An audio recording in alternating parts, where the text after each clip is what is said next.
Ahí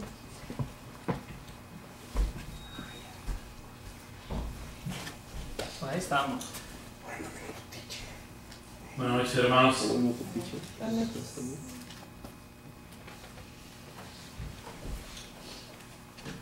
Abran sus Biblias en 2 Tesalonicenses, capítulo 3.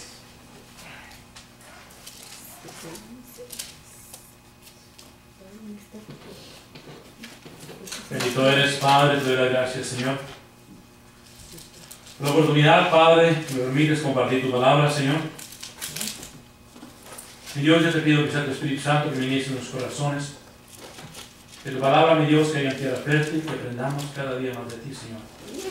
En el glorioso nombre de tu Hijo amado Jesucristo te lo pido, Señor. Amén. Segunda de Tesalonicenses, capítulo 3. El apóstol Pablo sigue exhortando a la iglesia de Tesalónica y les dice: por lo tanto, o por lo demás, hermanos, orad por nosotros para que la palabra del Señor corra y sea glorificada, así como lo fue entre vosotros. El apóstol Pablo, en la humildad de su corazón, sabía que no era la elocuencia de él, sino la misericordia de Dios. Y pedía a la iglesia que orase cuando se acordaran de él y le pidieran literalmente que la palabra de Dios corriere y que fuera glorificada la palabra de Dios entre otras personas que le escuchasen. Lo cual me da a entender que el apóstol Pablo nunca se creyó más de lo que era. Simplemente un hombre en el cual Dios había descargado su gracia y que ahora, por la misericordia y por la gracia de Dios, podía ir y compartir el mensaje que Dios le había dado. Y siempre dependiendo en Dios y exhortando que la palabra fuese glorificada. La palabra es glorificada cuando nosotros nos damos cuenta de que esta es palabra viva. Dice que la palabra de Dios es viva y eficaz y es más cortante que una espada de doble filo, que entra hasta partir el alma y el espíritu y que discierne los pensamientos más profundos del corazón. Cuando la palabra se glorifica en nuestras vidas, nos damos cuenta de que esto no es solamente un libro, sino que literalmente es la esencia divina de Dios manifestada a través de estas escrituras.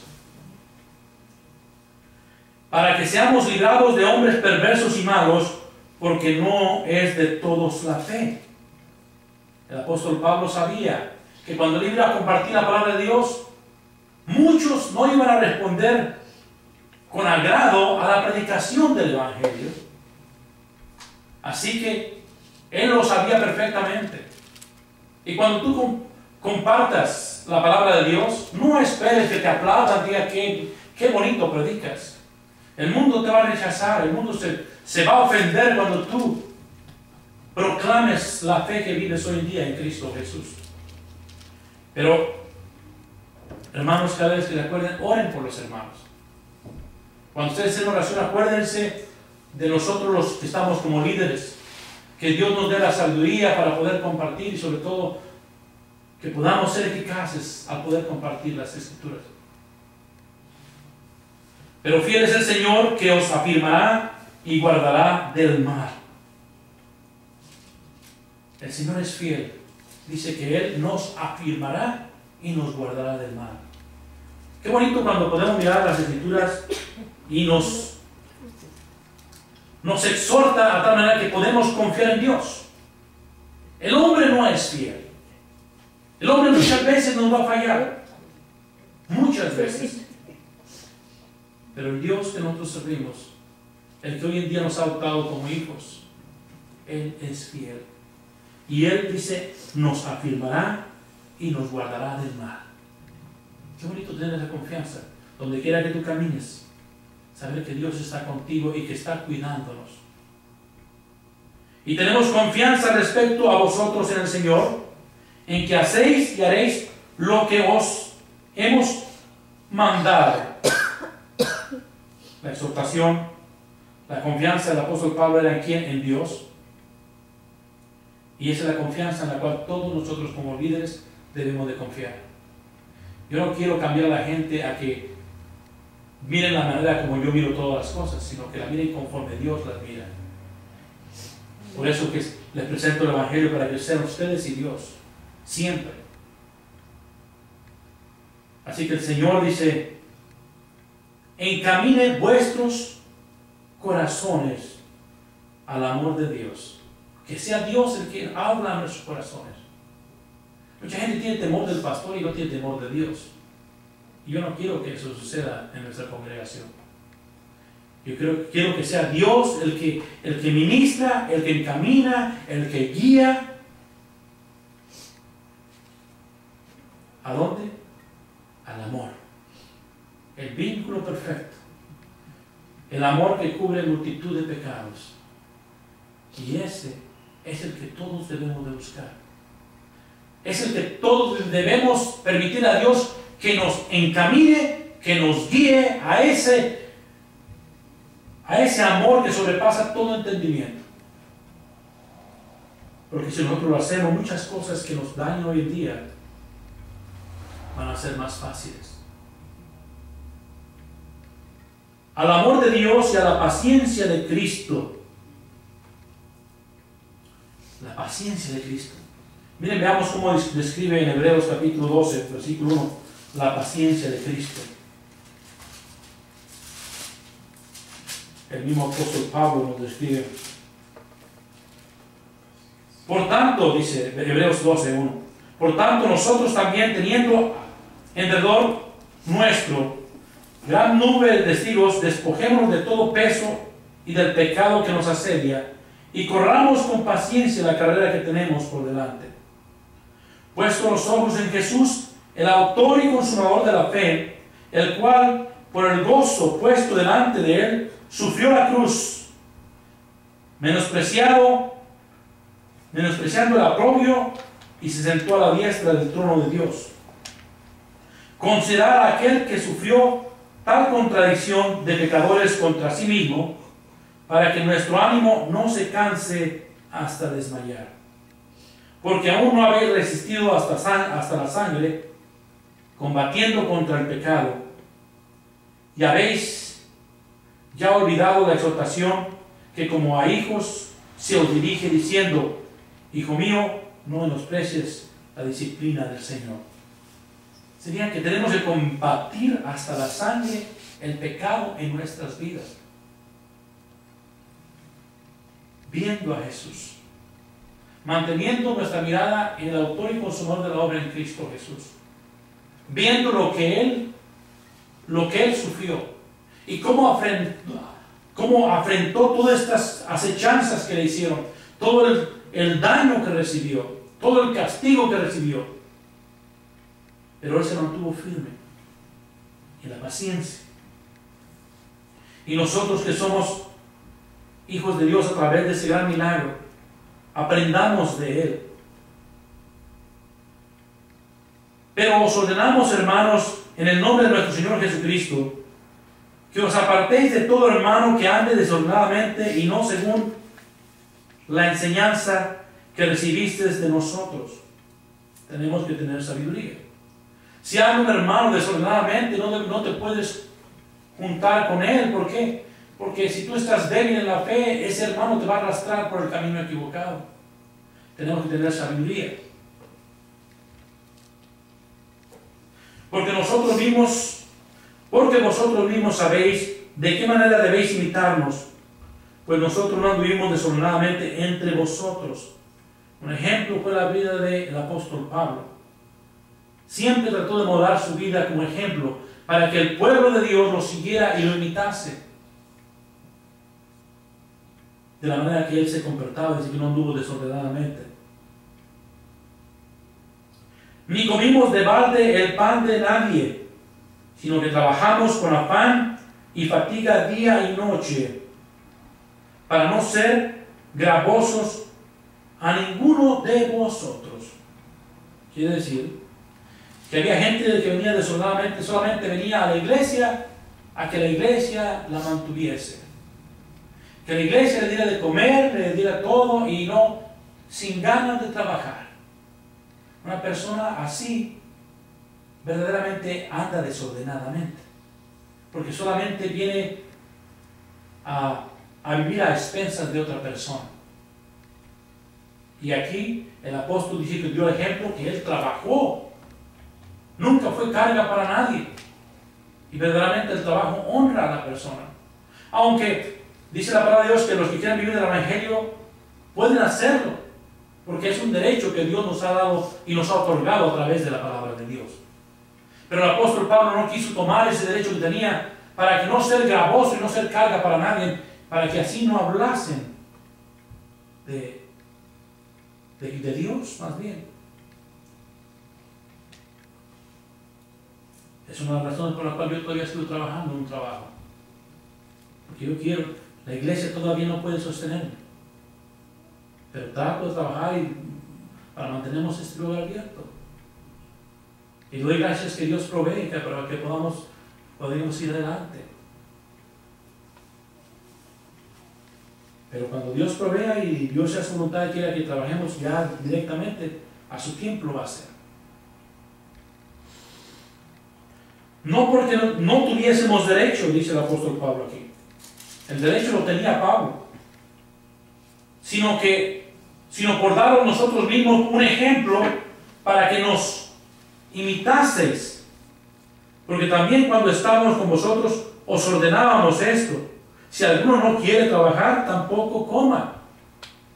Esa persona que solamente quería vivir a expensas de la iglesia y sin trabajar, que estaba fuerte de sus brazos, estaba bien para trabajar, pero porque era una persona que le gustaba vivir desordenadamente, prefería que le diesen o lo mantuviesen. Eso no es bíblico. Un hijo de Dios no puede vivir de esa manera. Un hijo de Dios tiene que esforzarse en trabajar y mantener a su hogar, su familia, lo que Dios le dé para que viva de una manera organizada. Porque oímos que algunos de entre vosotros andan desordenadamente, no trabajando en nada, sino entremetiéndose en lo ajeno. No nomás no trabajaban, sino que hasta les gustaba tomar lo que no les correspondía. ¿Y dónde estaban? En la iglesia. ¿Ustedes creen que en la iglesia no pasan cosas de estas? Claro que pasan. Y nosotros tenemos que buscar siempre de Dios y dejar que Dios trabaje en el corazón de todos nosotros para que así no hablen mal de nuestro Señor Jesucristo. A los tales mandamos y exhortamos por nuestro Señor Jesucristo que trabajando sosegadamente coman su propio pan. La exhortación de los que vivían de esa manera era de que pusiesen a trabajar y que así comiesen su propio pan. Y a vosotros, hermanos, no os canséis de hacer bien. No porque alguien vive desorganizadamente, uno puede decir, bueno, es que ese no trabaja, ¿para qué le voy a dar de comer? Y lo contrario es que entonces ya no hago nada. Entonces, él está mal y nosotros estamos mal. Dios nos ha dado un espíritu de poder compartir lo que tenemos. Sigamos haciéndolo. La exhortación, no te canses de hacerlo, porque lo que importa es tu corazón. ¿Está tu corazón transformado a un corazón que quiere dar? Porque Dios amó y Dios dio. Y nosotros estamos hechos a la imagen y semejanza de Dios. Pero ¿qué tal si alguien está tomando ventaja? Bueno, va a ser su problema. Pero no por eso vas a dejar tú de dar. Entonces yo ya no doy. Tu corazón se va a dañar. Entonces vas a dejar que haya un sentimiento contrario a lo que es Dios en tu vida y en tu corazón.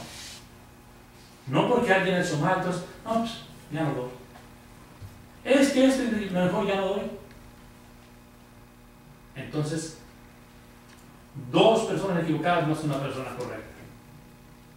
Entonces, cuiden su corazón. La exhortación. Ok, a esa gente que está tomando lo malo, a esa gente que está comiendo de balde, ok, hay que exhortarlo para que Dios toque su corazón. Pero también tú no te canses de hacer el bien. Sigue haciendo. Hay un dicho que dice, haz el bien y no veas a quién. Porque Dios está trabajando en ese corazón nuestro. Si alguno no obedece a lo que decimos por medio de esta carta, a este señaladlo y no os juntéis con él para que se avergüence. Bueno, no quiere, ok, hay que separarlo un poquito para ver si así se avergüenza de la vida que lleva. Mas no lo tengáis por enemigo, sino amonestadlo como hermano. ¿Cómo amonestarías a un hermano que no trabaja? Diciéndole, ¿verdad? Si en nuestra familia, cuando los hermanos son flojos, le decimos claramente, ya trabaja o hace esto, o cambia de vida, mira esto, pues de la misma manera hacerlo. Amonestadle como hermano, y el mismo Señor de paz os dé siempre paz en toda manera. El Señor sea con todos vosotros. A través de hablar, a través de dejar que Dios se glorifique, podemos experimentar la paz de Dios. Las salutaciones de mi propia mano, de Pablo, que es el signo en toda carta mía, así escribo. Las cartas que Pablo escribía, al final ponía su salutación, y era muy especial esa salutación de parte de Pablo. La gracia de nuestro Señor Jesucristo sea con todos vosotros. Amén. Hincapié del apóstol Pablo. La gracia de Él sea con todos nosotros. Él sabía la importancia de que nosotros supiésemos lo que es la gracia de Dios. Por gracia sois salvos a través de la fe en Cristo de Jesús, y esto no es de vosotros, sino es un don de Dios. Ahora por esa gracia puedo gozarme de una salvación que yo no merecía. Ninguno de nosotros merecíamos la salvación que Dios nos dio a través de esa gracia. Vamos a seguir 1 Timoteo.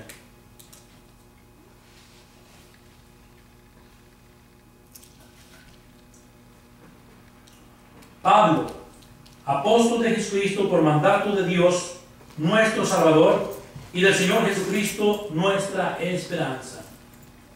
Se identifica quien es el que escribe la epístola, es el apóstol Pablo. Pero ahora es apóstol por mandato de Dios.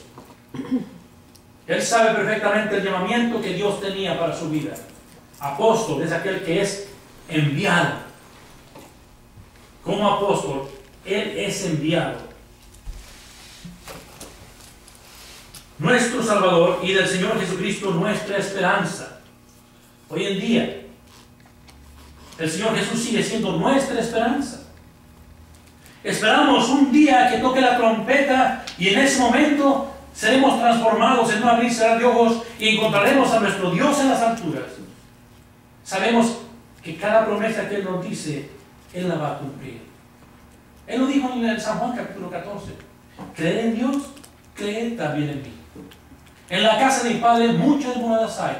Voy pues a preparar un lugar para vosotros. Y si me voy, también regresaré por ustedes, porque donde yo estoy, quiero que también vosotros estéis. ¡Qué bonito! Él es nuestra esperanza.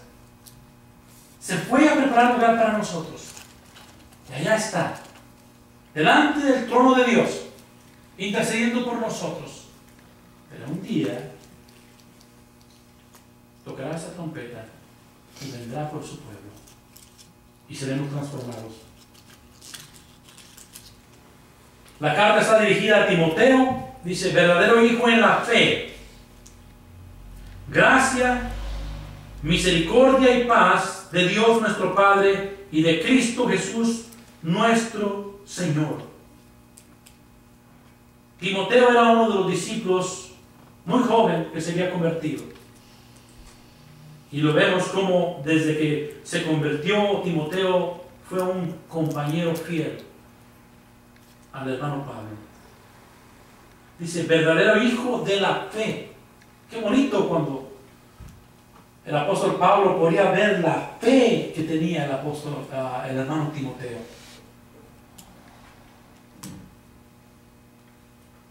Misericordia y paz de Dios nuestro Padre. Qué palabras tan hermosas. Misericordia y paz que proceden de Dios nuestro Padre y también de nuestro Señor Jesucristo. Como te rogué que te quedases en Efeso cuando fui a Macedonia, para que mandases a algunos que no enseñen diferente doctrina. El apóstol Pablo tenía preocupación por la iglesia de Efeso. Sabía que había herejes que estaban introduciendo doctrinas equivocadas, doctrinas diferentes. Y el apóstol Pablo le dice al hermano Timoteo, quédate en Efeso, para que exhortes a la iglesia a no enseñar una doctrina equivocada, una doctrina que te desvíe de la verdad de Dios. Por eso es importante, hermanos, que estemos conscientes de que no todo lo que se predica en un púlpito es bíblico. Hasta el día de hoy hay muchas doctrinas que no son bíblicas, que no están centradas verdaderamente en el contexto de la palabra de Dios. Y esa era una de las preocupaciones del apóstol Pablo, de mandar a Timoteo a la iglesia de Efeso para que ahí compartiese y le enseñara a la iglesia la necesidad de estar doctrinalmente centrados dentro del contexto de lo que es la palabra de Dios, para esa relación con Dios Padre, Dios Hijo y Dios Espíritu Santo.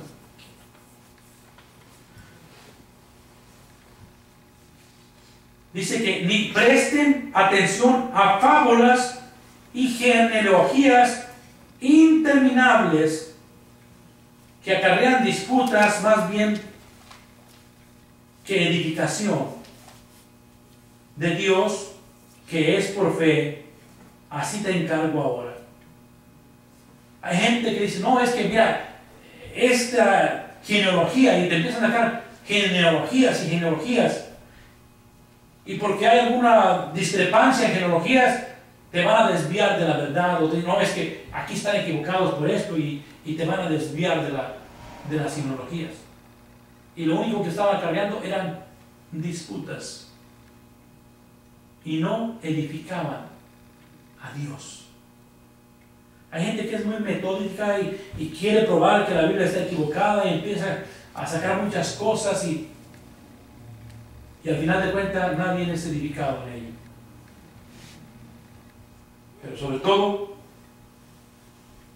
lo importante es que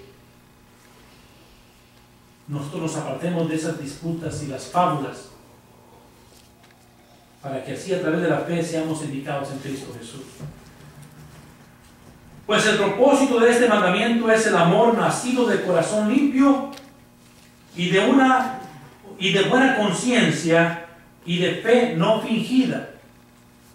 Si estas genealogías que se hablaban no te llevan verdaderamente a un verdadero amor, a un corazón que ame con un corazón limpio, con una conciencia clara y fija de lo que es tu amor para Dios, entonces no te edifica.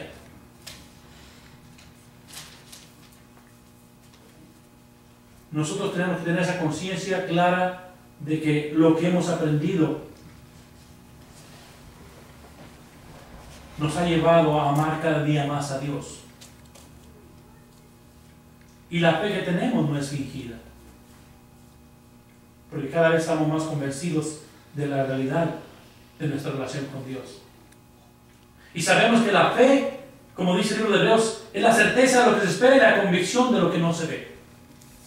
Y que en nuestra vida en Cristo, para vivirla a través de la fe, no es fácil, porque muchas veces hay circunstancias que nos obligan a mirar las circunstancias en lugar de poner nuestra mirada en el Señor. Pero a medida que confiamos en Cristo y ponemos nuestra fe en Él, nosotros descansamos y estamos cada día más seguros de las promesas que Él nos ha dado. de las cuales cosas desviándose algunos se apartaron a vana palabrería. El resultado de todas esas fábulas que hicieron era apartarse verdaderamente nomás, cosas vanas que no edificaban absolutamente a nadie. Queriendo ser doctores de la ley, sin entender ni lo que hablan ni lo que afirman. ¿Cuánta gente no hay así? Que creen que son doctores de la ley y tienen títulos de doctores y muchas veces no saben ni lo que hablan. Y lo único que hacen es confundir a la gente. Pero sabemos que la ley es buena si uno la usa legítimamente. Hay gente que quiere llevar la ley al pie de la letra. Y te llevan y dicen, la ley dice, y te empiezan, así dice. Y tienes que vivirla de esta manera, y tienes que observarla de esta manera, porque así solamente vas a poder hacerlo. Y terminan todos religiosos. Y su corazón duro como una piedra. Son doctores de la ley, pero su corazón está lejos de experimentar el amor de Dios, ni la misericordia, ni la justicia de Dios. Dice, pero nosotros sabemos que la ley es buena. No por eso, hoy en día yo sé que Dios se equivocó al dar la ley. Yo apruebo plenamente que la ley de Dios es perfecta. No tengo ningún problema con los mandamientos de Dios. No matarás. Imagínense si en este mundo todo el mundo cumpliese esa ley de no matar a su prójimo. Podríamos andar tranquilamente por las calles. Cada renglón de la ley es buena y es perfecta. Imagínense un mundo que viviera bajo los requerimientos de la ley. El único imperfecto es el ser humano, que no puede cumplir la ley. La ley es buena. Y hoy en día me doy cuenta que Dios no puso la ley para que yo fuese justificado por la ley, porque por la ley nadie puede ser justificado. Pero a través de la ley ahora me doy cuenta mi condición como ser humano, me doy cuenta de que tengo una naturaleza que se deleita en el pecado y que no puede cumplir con la ley de Dios. Pero ahora por la gracia de nuestro Señor Jesucristo, vivimos en una ley todavía superior, que es la ley de la gracia de Dios a través de la fe en Cristo Jesús, que es más superior porque ahora a través del amor quieres agradar a Dios, reconociendo tu incapacidad y descansando en la obra perfecta de Cristo Jesús en tu vida.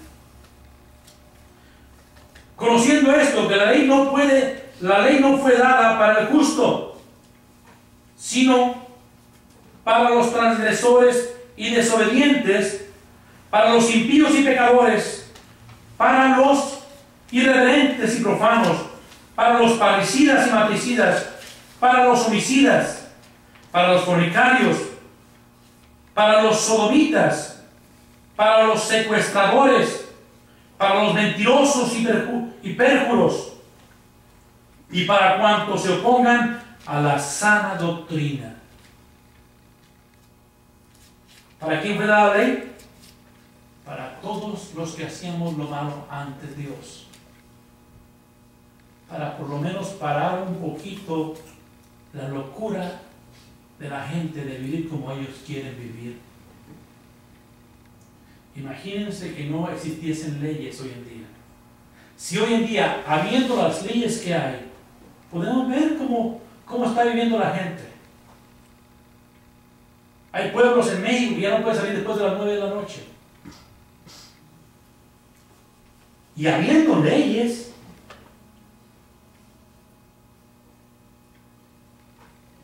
pero a través de la ley, Dios va a poder juzgar a todas estas gentes. Va a poder juzgar los pecadores, los irreverentes, los profanos, los parricidas, los matricidas, los homicidas, los secuestradores, todos esos quedan juzgados a través de la ley. Y Dios no va a ser injusto cuando declare su justicia sobre una persona. Según el glorioso evangelio del Dios bendito que a mí me ha sido encomendado, Doy gracias al que me fortaleció, a Cristo Jesús nuestro Señor, porque me tuvo por fiel, poniéndome en el ministerio. Habiendo yo sido antes blasfemo, perseguidor e injuriador, mas fui recibido a misericordia, porque lo hice por ignorancia, en incredulidad.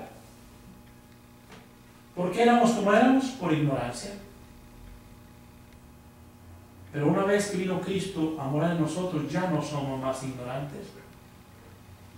La luz del Evangelio me enseñó y me enseña para ver verdaderamente que toda esa forma de vivir antes, mentiroso, fornicario, toda esa forma de vivir antes, hoy en día, ya no es por la ley, sino por la luz del Evangelio que me dice, ya no debo hacer eso. No debo robar, no debo matar, no debo odiar, no debo... Tantas cosas que Dios ahora trabaja en mi corazón para quitarlas de mi vida. Porque ya mi espíritu no se agrada con las cosas que yo hacía antes de conocer el Evangelio de nuestro Señor Jesucristo. Por ignorancia lo hacíamos. Pero la ignorancia estaba llena de ¿qué? En incredulidad. La gente que recibe o que rechaza el Evangelio, lo rechaza por la incredulidad de su corazón y siguen todavía en la misma ignorancia en sus vidas. Pero la gracia de nuestro Señor fue más abundante con la fe y el amor que es en Cristo Jesús. Ahora abundó más la gracia a través de la fe. El abundar la fe aumenta el amor en nuestras vidas. Palabra fiel y digna de ser recibida por todos. Que Cristo Jesús vino al mundo para salvar a los pecadores. ¿Podrá alguien decir, Señor, eres injusto? Cuando la Biblia lo vuelve a recalcar de nuevo, el propósito que venir Cristo Jesús a este mundo fue para salvar a los pecadores. ¿Se acuerdan cuando fue el Señor Jesús a la fiesta de uno de los líderes religiosos? Y dijeron otros, si supiera quién es esa gente que está ahí con él, no estaría él. Y después de Jesús les dijo una pregunta, ¿los doctores a dónde van? ¿A los que están sanos o los que están enfermos? A los que están enfermos. Jesús vino a sanar a los pecadores, a salvar a los pecadores. Entonces, ¿cómo va a poder alguien decir que Dios es injusto cuando Cristo Jesús vino a recibir el castigo que yo merecía y que merecía todo el mundo? Y cuando éramos enemigos de la cruz, Él sufrió por nosotros en carne propia todas las cosas que algún día nosotros no creo que tengamos la capacidad de recibirlas. Palabra fiel y digna de ser recibida por todos. Que Cristo Jesús vino al mundo para salvar a los pecadores, de los cuales yo soy el primero. Muchos pueden decir, Pablo, ¿tú ser el primer pecador? Pero si tú no rompías ni un plato, Pablo, tú consagraste tu vida a vivir bajo esas reglas tan rigurosas de vivir una vida sana, sin vicio, solamente estar encerrado, alabando a Dios, y tú dices que eres el primero pecador. Qué bonito cuando tú puedes reconocer que en la vida el orgullo que él sentía por haber alcanzado a cumplir ciertas metas religiosas no lo llevaron a ningún lugar, sino que ahora en la humildad de su corazón dice, yo fui primero que el drogadicto, fui más pecador que el borracho, fui más pecador que todo el mundo. ¿Por qué? Porque en mí no había lugar para Cristo. De la misma manera yo sentía igual. Cuando me predicaba el Evangelio decía, yo estoy bien, yo soy un buen hermano, yo soy un buen hijo, yo soy un buen amigo, yo soy un buen trabajador. ¿A qué necesita de Dios? Juraron la ira de Dios. Pero en mí había un orgullo espiritual que no me dejaba que Dios pudiese entrar a mi corazón. Cuando puedo decir, Señor, yo estaba peor que el drogadicto, estaba peor que borracho, estaba peor que todos. ¿Por qué? Porque ese orgullo no me dejaba recibirte en mi corazón. Me creía alguien que no era. Y cuando dice la palabra de Dios que un corazón constricto y humillado nunca lo rechaza nuestro Dios. Cuando hay orgullo en mi corazón, ahí no puede trabajar Dios. Pero aquí Pablo está declarando verdaderamente que en él sí había ese orgullo, pero que ahora, habiendo sido el más primero de los pecadores, ahora Dios había quebrantado todo eso. Pero por esto fui recibido a misericordia, para que Jesucristo mostrase en mí el primero toda su clemencia, para ejemplo de los que habrían de creer en él para vida eterna. Un ejemplo. Si Dios cambió a Pablo, puede cambiar a nosotros. Veamos el libro de Hechos a Pablo. Y él lo dice en las epístolas. Yo perseguía a la iglesia. Yo daba mi conocimiento cuando mataron a Esteban. Yo estaba de acuerdo porque yo no resistía el poder de eso como predicaba. Esos aleluyas locos, yo los quería exterminar a todos. Pero ahora por la misericordia Dios transformó mi corazón. ¿Y saben que cada uno de nosotros podemos decir eso? Señor, gracias. Porque yo estoy consciente plenamente que mi corazón nadie lo hubiera podido cambiar. Si el Dios que está manifestado en las Escrituras no es real, hermanos, nadie podía transformar ese corazón que tenemos. Pero es una realidad. Y cuando veo la vida de Pablo, digo, Señor, bendito eres. Gracias. Hay esperanza para mí. Pero ¿qué tenemos que hacer? Doblegar nuestro corazón y poner nuestra fe en Cristo Jesús. Para que obre. Para que quite esas áreas de nuestro corazón que tienen que ser transformadas.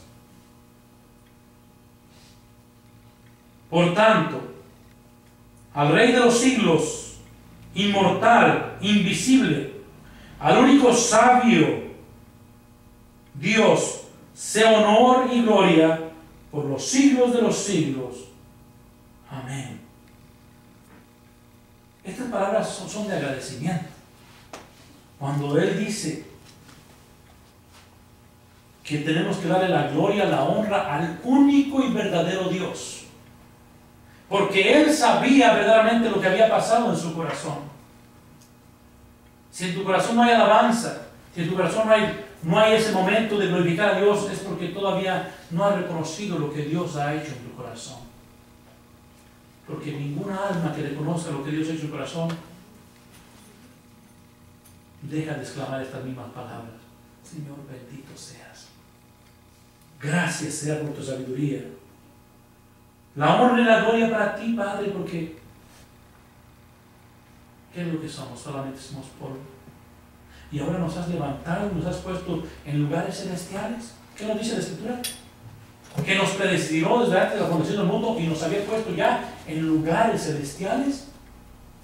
A nosotros, geniosos, mentirosos, que tenemos todo habido por haber y habernos rechazado la gracia de Dios por muchas veces, ya me había puesto allá, donde yo estoy delante de la presencia de Dios, bendiciendo su nombre y alabándolo por toda una eternidad.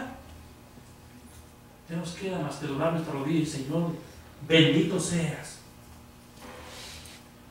Este mandamiento, hijo Timoteo, te encargo, para que conforme a las profecías que se hicieron antes en cuanto a ti, milites por ellas la buena milicia, manteniendo la fe y buena conciencia, desechando la cual naufragaron en cuanto a la fe algunos. ¿Serían? Algunos pueden naufragar si no militan, si no están seguros de la verdad. Tenemos que ser soldados que militamos por esa fe y no permitir que Satanás la toque e impacte. Y que te diga, no, es que, ¿a poco tú ya eres salvo? ¿A poco tú eres hijo de Dios? Pero mira, y empieza a atacar, a querer quitarte esa poquita fe que tú tienes, y tú tienes que militar, tú tienes que ponerte firme en esa fe, y la poquita fe que tengamos, hacerla tuya, y que nadie te la quite, porque tenemos que seguir adelante en ella. Y Satanás quiere destruir esa fe. Y dices, no, ¿para qué voy a la iglesia? Mejor aquí me encierro en la iglesia. ¿Qué voy a escuchar? La misma predicación de siempre. Tenemos que esforzarnos, ser valientes, perseverar adelante, seguir adelante. De los cuales son Himeneo y Alejandro, a quienes entregué a Satanás, para que aprendan a no blasfemar. Estos hermanos que estaban ahí, Himeneo y Alejandro, habían naufragado y ahora ya no militaban en la fe. Y dice, se lo entregué a Satanás, ¿para qué? Para ver si así reconocen lo que es una cosa y lo que es tener la bondad y misericordia de Dios. Yo les aseguro, hermanos, que ahora que hemos probado las cosas de Dios, ahora que tenemos la fortuna de ser salvos, ahora que estamos agradecidos con Dios por lo que está haciendo con nuestras vidas, si algún día te alejas de la verdad, no vas a ser feliz. El verdadero Hijo de Dios nunca va a poder ser feliz en el mundo. Así que, hermanos, tenemos que clamar por la protección de Dios, que nuestra fe siga creciendo día a día. Y seguir adelante. No importa cuántos no militen en el camino que tú caminas. Esto es personal. No quiere decir que si mi esposo camina por él, yo también voy a caminar. O si mi esposa lo hace, yo también. No, eres tú solamente. Pararte firme y seguir adelante y confiando de que Dios va a impactar a la demás gente cuando podamos vivir verdaderamente el Evangelio que ha sido puesto en nuestras manos. Militar conforme a la bondad de Dios. Y caminemos adelante. Señor, sigue trabajando con mi vida, Señor. Padre, todavía no soy lo que tú quieres que yo sea, Padre, pero gracias. Porque esa obra que tú empezaste en mi vida, la tengo consciente en mi corazón de que ya no soy el mismo. Y ahora camino adelante, mi proceder es diferente. Y podemos seguir confiando en Dios, hermanos. Y nos vamos a quedar en este capítulo. Padre bendito, te doy las gracias, Señor, por tu bendita palabra, Señor. Señor, ayúdanos a perseverar, Padre. Y que esa fe que nos has dado en nuestro corazón, Señor, se arraigue en nuestros corazones, Señor, para confiar plenamente en ti, Padre, y que tengamos cuidado, Señor, no de todo viento de doctrina que nos quiera apartar de esta fe, Padre celestial. Señor, ayúdanos a vivir cada día mejor de acuerdo a tu voluntad, Padre, y que podamos, Señor, compartirla con aquellos que no te conocen, Señor. Gracias, Padre, por la salvación que nos has dado. Gracias por ese amor de tu Hijo amado Jesucristo que se entregó por nosotros, Señor. Por esa sangre que derramó en la cruz de Calvario y que hoy en día nos limpia de todo pecado, Señor. Y que hoy en día la justicia de tu Hijo, Padre, nos permite acercarnos confiadamente al trono de tu gracia, Señor. Bendito eres, Padre. En el glorioso de tu Hijo amado Jesús te lo pido, Padre. Amén. Vamos a orar, hermanos, por los diezmos y las ofrendas. Bendito eres, Padre, te doy las gracias por los diezmos y las ofrendas de tu pueblo. Tu palabra dice, Padre, que nadie dé por necesidad ni por obligación, porque tú amas al dador alegre. Bendice tu pueblo, Señor. Que no pueda hacerlo, Padre, que se abstenga. Provee un trabajo para que pueda gozarse, Señor, de compartir tu vida, Señor. En el glorioso nombre de tu Hijo amado Jesús te lo pido, Padre. Amén. Te serviré porque te amo. Tú me has dado vida a mí. Yo no era nada cuando llegaste. Tú me has dado vida a mí. Dolores, gentes dolidas, vidas perdidas, es por lo cual moriste en la cruz, tu presencia es la que añoro, tú me has dado vida a mí, te serviré, porque te amo, tú me has dado vida a mí, yo no era nada. Cuando llegaste, tú me has dado vida a mí. Dolores, gentes dolidas, vidas perdidas, es por lo cual moriste en la cruz.